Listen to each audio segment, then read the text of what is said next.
Hello and welcome to a very quick How I Paint Things. What we're going to concentrate on today is simply the camouflage pattern for the Waffen SS, the Eichentarn, which is oak leaf pattern. Now this would end up on a few different units. It was meant to be unique to the SS, but of course these smocks would end up in a few interesting places, not least amongst them the Polish People's Army during the late stages of the war. They actually hijacked a large shipment of the stuff. Pretty interesting to read up on. So the method is going to be what we concentrate on. The paints in the description are going to be specific to the camo that we're painting. Let's keep it nice and quick and get started.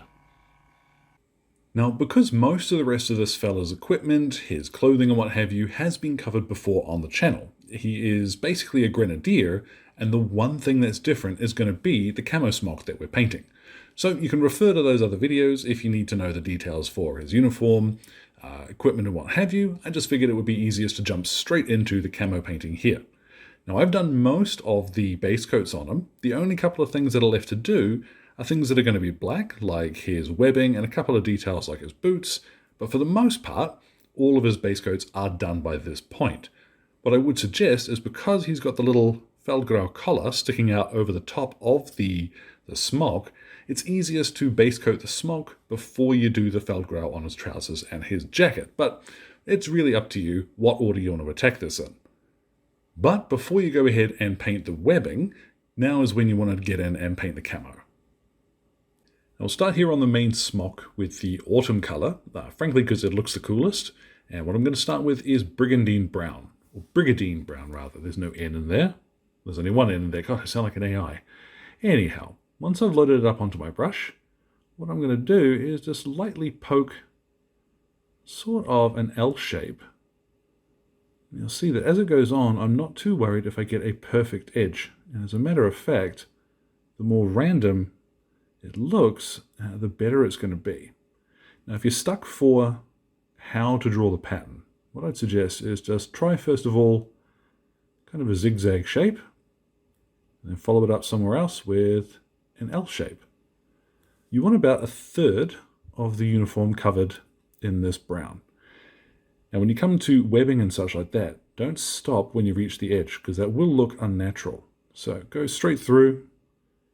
So here you're just jabbing on little random patterns which kind of resemble leaf fall. Now once you've got most of the uniform down, what you want to do is fill in some of these blank spaces with little, I like to do 3 dots, kind of a Mickey Mouse shape in some spaces. But the idea here is to break up the bare areas, and it will look a little more natural. So this can be a bit fussy. You can spend as much time as you like on this, but away we go. Now that stage, to be honest, is what I tend to find the tricky part. Getting that organic look to the edges of everything can be a little bit challenging, but you will find it easier as you do more of it. It's definitely a skill that comes with a lot of practice. So what I'm going to do next is to lay down the sort of the leaf litter look. For this I have burning ore. What I'm going to do this time is little pokey bits, and I don't want to completely fill in the brown. So in some points you're going to slightly overlap and go over the brown, but you want to leave a little bit of it, just little dots like so. Now I've seen people suggest using a toothpick for this, but honestly, here I am with a €2 brush from the stationery aisle. It's just keep your paint relatively thin and dots as you go. Some of them you can join up so that they've overlapped, and some of them you'll want to leave a little bit more gap between them. Anyhow, now we can dot in our camo pattern. Just while I'm up on his shoulder here, again, easy way to try and make this look a little more random is ironically a pattern. Just 3 little dots next to each other, which slightly overlap, and change the shape of the triangle that you're drawing now and then, leaving a little bit of a gap between each. And you'll find that with the way a brush will naturally let paint flow off, you'll end up with a fairly natural pattern here. And there is the base coats for the autumn stuff. Now for the spring and summer pattern, what we're going to do is exactly the same thing again, but this time I'm going to start with angel green as the base of the larger splotches. And then for the smaller dots within those patterns, what I'm going to use is German Camo green. Now this one is from the German historical set. If you find you can't get your hands on it, then Eternal Hunt is very, very close to this. Now there is the pattern laid down. What I'm going to do now is to fill in pretty much the rest of the miniature, and for most of this it's going to be strap grey, because we're going to paint in his webbing and bits of his equipment, which is still yet to have a paint on them. I think it is almost entirely strap grey with this guy, but of course it might differ a little bit depending on what you are painting. So sometimes it's easier to flip them upside down to get to the bottom of these straps. Now once you've done those other base coats, and remember what I always forget, which is the laces on the front of the smock there, it's time to go ahead and give him his wash. Now I've mixed up here, this is half and half strong tone and the quick shade medium. Now you can also use speed paint medium here if you fancy. The difference really is that the quick shade medium is going to stick to the higher points a little bit more and kind of stain the color overall, versus speed paint medium, which tends to run off into the recesses a bit more easily. It's really down to what you like the look of, and I have used both on the channel before, so you've got some reference if you want to go have a nosy. I do recommend, however, whichever you do thin down the strong tone, because using it neat will give you quite a dark finish, and it will dull down the smock overall probably a little bit more than you'll want.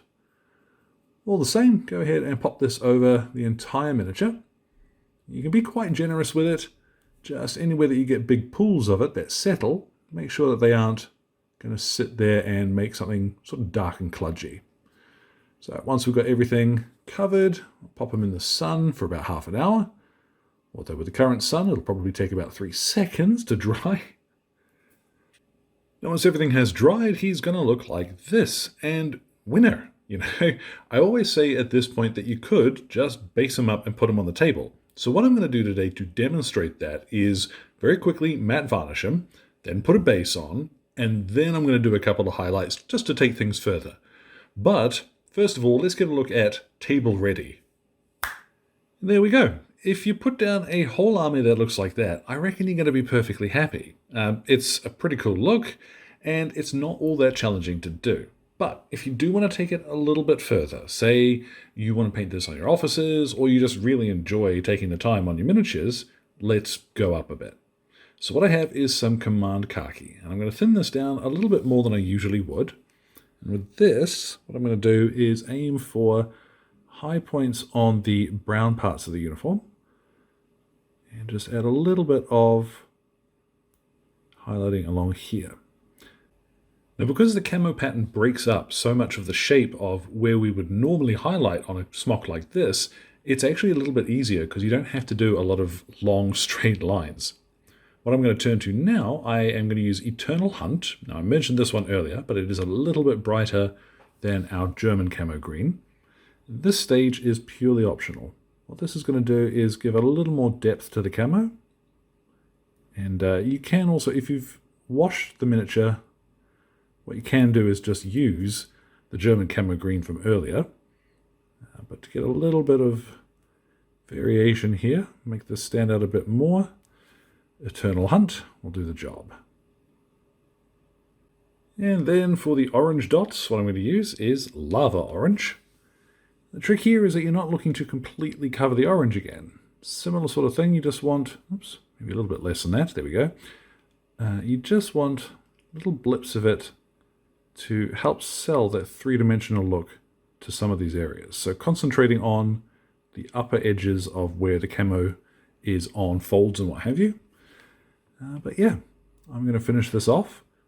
Then what I'm going to do is to very quickly bomb back and do the other highlights on the miniature, like his face, his uniform, and what have you. But because I've done those in other videos, now I'm just going to point you to those for reference's sake. So let's get a look at this fella once he is all finished. And so there we have it, both spring and autumn Eichentarn or oak leaf camo pattern, nice and simple. Now you can take this as far as you want as demonstrated, so I thought it would be useful to bring back this slightly shorter formatted video where we're concentrating on a specific something. So in this case, the camo. The rest of it has been covered in so many videos by now, you can find one that you like the look of, but that camo itself, it's got a reputation for being tricky when it really isn't. It's just time consuming, in a way that I think other camouflage patterns aren't necessarily, but this will look cool once it's on the table. So thanks go out to Exit 23 Games for the light and sound equipment, as well as all of my wonderful patrons keeping me ticking in paints and glue, which includes my gorgeous producers up on screen now. Thank you very much for your support, folks. You make this channel possible. Now, any questions or anything, feel free to drop them in the old comment box below. My Blue Sky and Instagram are both linked there too. So thank you one and all for your time, and you all enjoy the rest of your day.